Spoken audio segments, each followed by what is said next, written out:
సమంత ప్రధాన పాత్రలో తెరకెక్కిన మా ఇంటి బంగారం సినిమా విడుదలకు ముందు ఇండస్ట్రీలో పెద్దగా అంచనాలు లేవని రాజ్ నిడిమోరు వెల్లడించారు.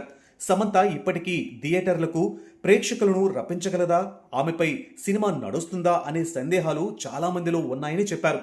అయితే సినిమా విడుదలైన మొదటి రోజే వచ్చిన స్పందన, బాక్సాఫీస్ వద్ద నమోదైన వసూళ్లు ఆ అనుమానాలు అన్నింటినీ తుడిచిపెట్టేశాయని రాజ్ అన్నారు.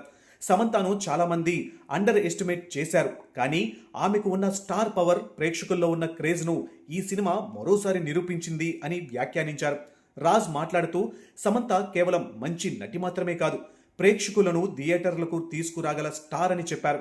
గత కొంతకాలంగా ఆమె వ్యక్తిగత జీవితం, ఆరోగ్య సమస్యలు, సినిమాల ఎంపికపై ఎన్నో చర్చలు జరిగినప్పటికీ ప్రేక్షకుల ప్రేమ మాత్రం ఏమాత్రం తగ్గలేదని పేర్కొన్నారు. సినిమా విడుదల తర్వాత సోషల్ మీడియాలో కూడా సమంత నటనపై ప్రశంసల వర్షం కురిసిందని, భావోద్వేగ సన్నివేశాల్లో ఆమె నటన సినిమాకు ప్రధాన బలంగా నిలిచిందని చెప్పారు. ముఖ్యంగా మహిళా ప్రేక్షకులతో పాటు ఫ్యామిలీ ఆడియన్స్ కూడా సినిమాను ఆదరించారని తెలిపారు. రాజ్ నిడిమోరు ప్రకారం ఈ విజయం కేవలం ఒక సినిమా విజయమే కాదు, సమంత కెరియర్లో మరో కీలక మైలురాయి. ఆమెను తక్కువ అంచనా వేసిన వాళ్ళందరికీ ఈ సినిమా సమాధానం చెప్పింది. సరైన కథ, సరైన పాత్ర దొరికితే సమంత ఎలాంటి మ్యాజిక్ చేయగలదో మరోసారి నిరూపించింది అని అన్నారు. ఇదిలా ఉండగా సమంత ప్రస్తుతం పలు కొత్త ప్రాజెక్టులతో బిజీగా ఉన్నారు. పాన్ ఇండియా స్థాయిలో ఆమె నటిస్తున్న సినిమాలపై ఇప్పటికే భారీ అంచనాలు నెలకొన్నాయి.